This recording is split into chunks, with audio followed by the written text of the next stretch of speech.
Hey everyone, Cassius here, and welcome back to the Shakespeare Minute. Today I inaugurate a series called Shakespeare Speaks, where I will be focusing on Shakespeare's language. Now these will be things that have applications in more than one play, general things that tend to recur, so knowing them will have applications going forward. Now these things I will hopefully be able to break down whether you are a novice or experienced Shakespearean.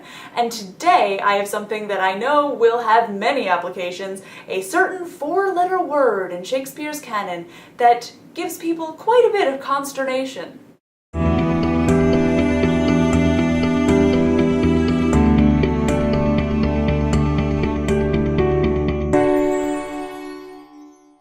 I'm talking about this tricky little guy. Yup, thou. Often the first sign that we're looking at something old school and Shakespeare-y and hard to understand, this one comes up a lot, but I am here today to demystify thou and its fellow warriors thee, thy, and thine. Wait. I can hear you Shakespeareans all saying, "Okay, well, I know what thou means. Call me when you have something interesting to tell me." Well, fortunately, I do have something interesting to tell you. While you may know the basics of what the word thou means, there is actually another word in the English language today that does not 100% map to thou, that is not 100% interchangeable, and that word is you. That is correct. When Shakespeare uses the word thou, it is not simply the old school word for you. Now, you can tell that it's not just the old school word for you because Shakespeare actually uses both thou and you, as well as your and yours, words derived from you. And why would he use both? Well, does he just pull out ye old dartboard and make a decision that way? Of course he didn't. He was a genius. He would never do that. No, there was a system, and that system arises from the fact that thou and you were different words with different grammatical as well as social and connotative uses. I will explain these after a short detour into the actual definitions of the words in case you need a little refresher on how to use these guys. Once those are out of the way, I am going to blow your minds, I promise. Ornery old Shakespeareans. Firstly, thou is just another pronoun. It is similar to the word you. Thee is also a word that means you, but one is the subject and one is the object. I am going to forego an investigation into the rules of English grammar because that is best done elsewhere, but the basic difference between thou and thee, it's like I and me. You use one sort of more at the beginning of the sentence to kick things off, one is the object. If you don't know the difference between subject and object, again, best gone into elsewhere. Of course, the word you does not break down into different subject and object words, but everything else does, including thou and thee. The words thy and thine function a lot like the words your and yours. If that is your book, the book is yours. If that is thy book, the book is thine. Thine is also sometimes used when the word coming after the possessive starts with a vowel. So you don't get the thy and then a vowel sound as well for the euphony there. But mostly thine is the strong form of that possessive there. So thou, thee, thy, and thine are collectively referred to as thou forms, which are differentiated from you forms.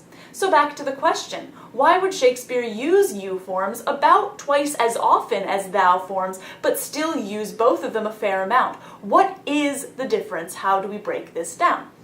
Well, to find out the difference, we can take a little detour into the languages of French, Spanish, and indeed many others, but French and Spanish, of course, are commonly learned in the English-speaking world, especially in the United States, and there is a formal and informal distinction in the way you use the second person addressing people for you. Tu is the informal, usted or vous, the formal, as well as, of course, primarily the plural. Well, English used to have this distinction too, though it does not anymore in almost every single dialect. So don't get too freaked out here, but thou is the informal. You is the plural, formal. There you go. Now, while you gather your brains back into your heads, ponder the ramifications of this. You forms are always, always, always used to refer to plural groups. You have never seen in Shakespeare thou referring to a large group of people. It simply doesn't happen. 100% of the time, this is a hard and fast rule of grammar. As you may have learned in your French and Spanish classes, a plural group will always take that vous form, a lot like you, every time. Even if you're addressing a group of people that you do not respect at all, it is you forms all around. It is only grammatically proper to use them. Yay, a rule that never breaks! So yep, thou, since it's singular, cannot apply to a plural group. That does mean, by the way, for those Tom Lehrer fans out there, as I am sure some of you are, when he refers to thou golden college days at the end of the song Bright College Days, plural, he is making an actual grammatical error. But hey, even nerd gods have their flaws. We must grant them that. Here is one more hard and fast rule, only among singular things. Again, remember, plural things must always take you. But among singular things, there is one more hard and fast rule that we can find, followed pretty extensively in Shakespeare. You can see this as well. The big one here is that non-human entities will take thou forms. Interestingly enough, that includes any non-human entity that you might have a lot of respect for, such as God. I guess it's because of the close relationship that humans are supposed to share with God. I won't claim that that's definitely the case, but I will say that this weird idea of referring to God in the informal stands. In fact, if you look at the King James Bible, which was written around this time that Shakespeare was writing, you will see that pattern as well. Other examples in Shakespeare of referring with thou to something that you might think would take a lot of respect, the spectre in the beginning of Hamlet also takes thou forms because it is a non-human entity. Also, people who are not present. So anyone who is referred to in a soliloquy will be referred to using thou forms because they are not there. But now let's get down to the interesting part, the really, really revelatory part of this thou discussion. The part where you are talking to a singular person, as happens very often in Shakespeare. Thou or you? When does Shakespeare use which one? Well, either is grammatically correct, so this is a point of discretion. The divide of formality and informality is absolutely huge in Shakespeare. The back and forth between characters can show how close they are, how irreverent, how respectful, how extreme the individual situation that they're in, and so forth. It bears a lot of looking at how people choose to refer to each other. When one character uses you forms and the other responds with thou forms, that can mean a huge gap in respect or status or any sort of situation. One person might be using thou forms because they want to be very casual and imply a closeness with the other person, whereas one person might use thou forms to be insulting. One person might use you forms to be very respectful and very reverent. One person might use you forms to be very cold.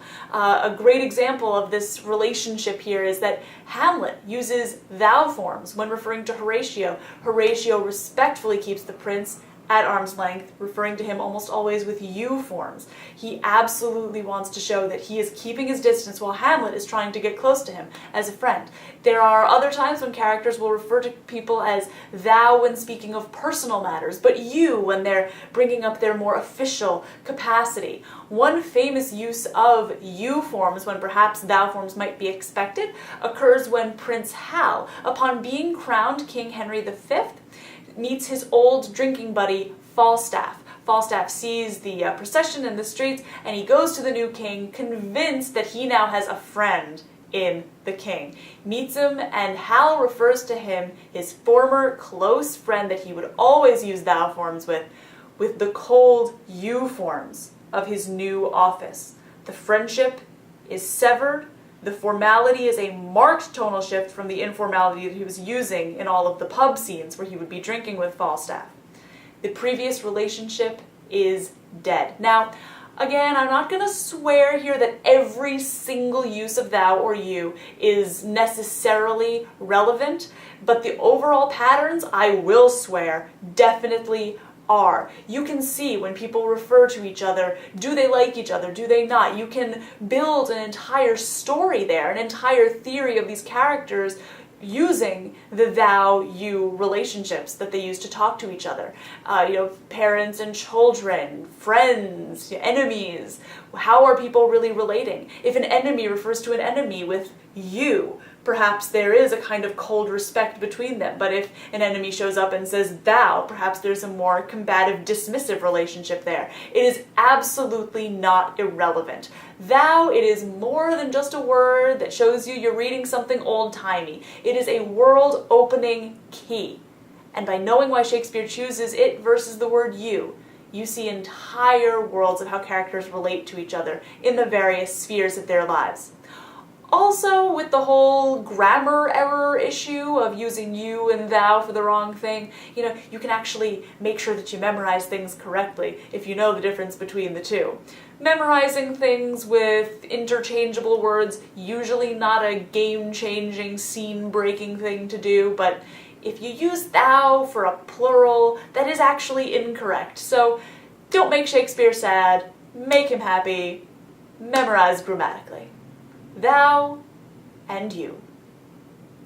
Oh, and if you have trouble remembering which one is the formal and which one is the informal, think about this. It is called the T-V divide. The words that start with T, like to and thou, are the informal, and the words that start with the later letters U, V, Y, all are the formal. So the T-V divide is actually what this is called in linguistics. Thou is casual. Oh, another good way to recall that thou is the informal. Think back to all those famous Shakespearean insults. Almost all of them use thou. Now, I think that insults are a pretty informal, very casual, not very respectful way of referring to somebody. So if it's thou in the insults, thou is the casual one, not you. For the Shakespeare Minute, I'm Cassius. Till next time, think of the world.